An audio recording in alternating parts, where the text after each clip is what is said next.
If you've been around Christians, you've probably heard of the idea of having a personal relationship with God, which could mean different things in the Bible, like having God as a friend, or your father, or maybe your teacher. But there's one particular way that the Bible talks about this relationship that you find all over. But strangely, we don't talk about it that much, and that's the idea of a partnership with God. A partnership like working alongside someone to accomplish a goal together. Right, and this is actually what you see at the beginning of the Bible. God creates this good world full of all of this potential. And then God appoints these unique creatures, humans, as his partners in bringing more and more goodness out of all that potential.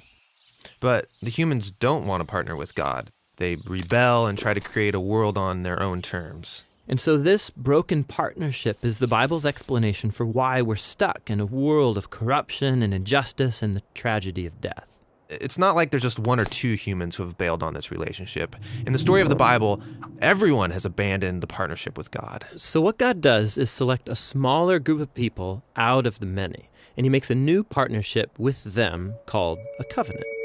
And in a covenant, God makes promises, and then in exchange asks his partner to fulfill certain commitments.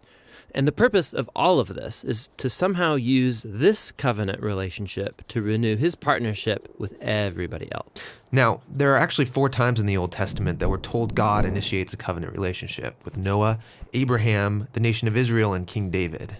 And it's through these that God is forming a covenant family into which all people will eventually be invited.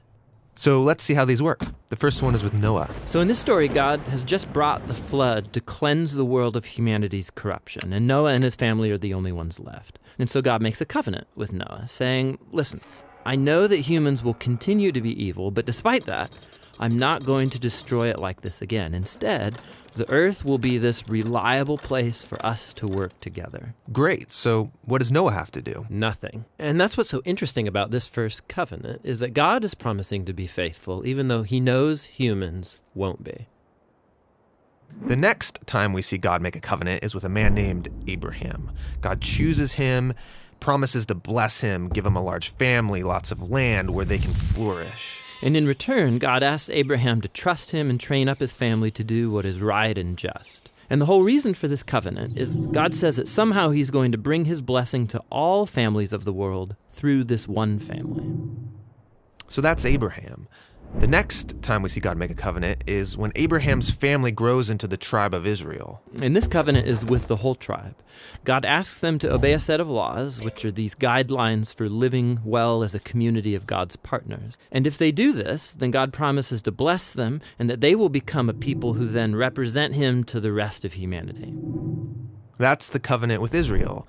The last covenant is with King David. Yeah, the tribe of Israel has become this large nation ruled by David. And God asked David and his descendants to partner with him by leading Israel in obeying the laws and doing what is right and just. And God promises that one day, one of David's sons will come and extend God's kingdom of peace and blessing over all the nations. So those are the 4 covenants that God makes in order to restore his partnership with the whole world. But here's what happens. Israel breaks the covenant. They worship other gods, they allow horrible injustice, and so they lose their land and are forced off into exile. So it seems hopeless. But during this time, Israel's prophets talked about a day when God would restore these covenants in spite of Israel's failure, somehow. Yeah, they called it the New Covenant. And this is actually what's so interesting about Jesus, is that he's introduced into this story as the one who fulfills all of these covenant relationships. We're told that he's from the family of Abraham, and so he will bring the blessings of that family to the whole world. We're told that he's the faithful Israelite who is able to truly obey the law. And we're told that he's the king from the line of David, and so he goes about extending God's kingdom of justice and peace to all. And that's really remarkable for one guy. Yeah, and what it highlights is perhaps the most surprising claim of all made about this man, that Jesus is no mere human, but rather God become human. And God did this in order to be that faithful covenant partner that we are all made to be, but have failed to be. And so through Jesus, God has opened up a way for anyone to be in a renewed partnership with him. So Jesus calls people to follow him and become part of this new covenant family. And despite their failures, Jesus is committed to making them into partners who are becoming more and more faithful.